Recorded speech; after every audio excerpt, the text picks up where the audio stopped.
for us to notice administrators, there would be deadlines for us to notice classified and certificated staff. That's When correct. are those deadlines? We've already passed the deadlines for certificated. That was your May 15th notices. And so March. March 15th. So that serves, we cannot lay off any certificated.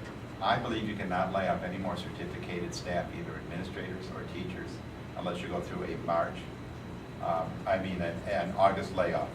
And again, there has to be certain things that the state does, which is they've not adopted the budget, et cetera, et cetera, et cetera. Hold on, you're confusing me a little bit. If we were to go through an August layoff, what would we need to do to create a space for us to lay off either administrators, certificated or classified staff? Is there anything we could do for the former two categories? For your certificated individual, first of all, let's do classified first. That's really easy.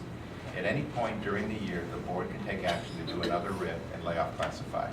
But you have to do it in advance of 45-day notices, et cetera, et cetera, et cetera. So we could do a RIF every month if the board chose to do that. For certificated, there is a March 15th notification.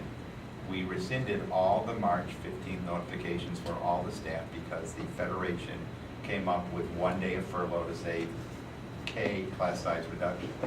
Otherwise, the board basically laid off no teachers at all this year. I think there was one music or something like that. There was just nothing. All those were rescinded now. The board would have to go back. And just to be super clear, we can't reopen those. Once they're rescinded, that's Those it. people, Those people. You've offered contracts to all those people.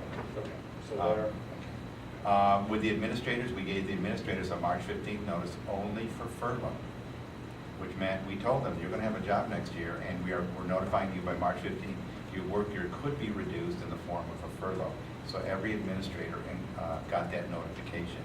So tonight's action is to not only approve their contracts, but to allow us to send us their mandatory notice by June 30th that they will be furloughed next year.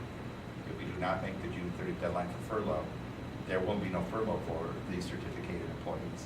So that is the deadline for furlough.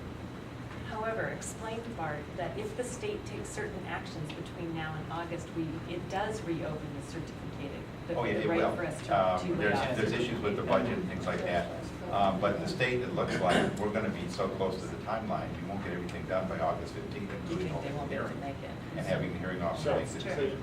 just to close that then, were the state to take these certain actions that would reopen the certificate, would that also allow us to reopen the administrators? Administrator would allow to open all certificated, Okay. including administrators. Okay, so no matter what action we take tonight, were there to be later subsequent actions by the state that would allow us to open all certificated, we could examine our needs in these positions as well. I'm not sure the legality of once we've offered contracts to certificated employees, that just because the state has said there's no budget or whatever, it allows us to reopen the layoff procedures, but you have to lay off for lack of money or lack of work. If you've already offered contracts, I would question, could we pull back those contracts? And we've offered all the teacher contracts already, everything is done. I would have to probably get a legal opinion on This is a what the process very would be. complicated situation. My 14 years as a superintendent, we've never been able to even do something because they passed the budget, remember in May. We had a budget passed early. So that's why the August 15th date became available. We've never had that option before. So it's a very difficult position to be in right now, how you do that. I always understand that you had to have something done prior to this before you can do something. Yeah. It is really complicated. I don't even know the full ramifications right And now. if you actually went into that process and didn't make the timelines, then Timelines. you would be, It wouldn't matter. you'd be, Yeah, out yeah. of luck. You just would have to go forward.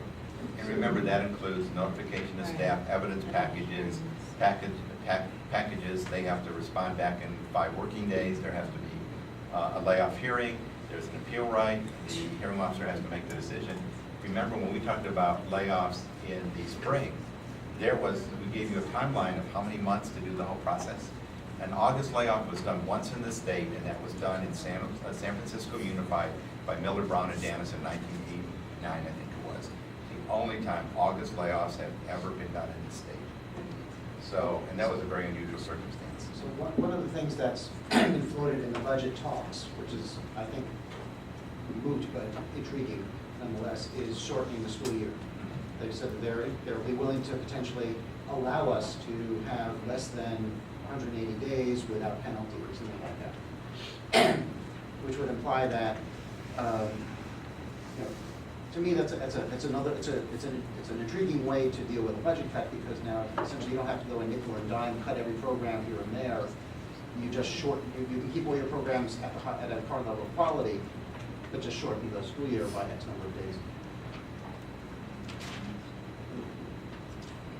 It sounds like from what you said that we really could not execute that, because to shorten the year, you're changing the terms of the contracts that are in place.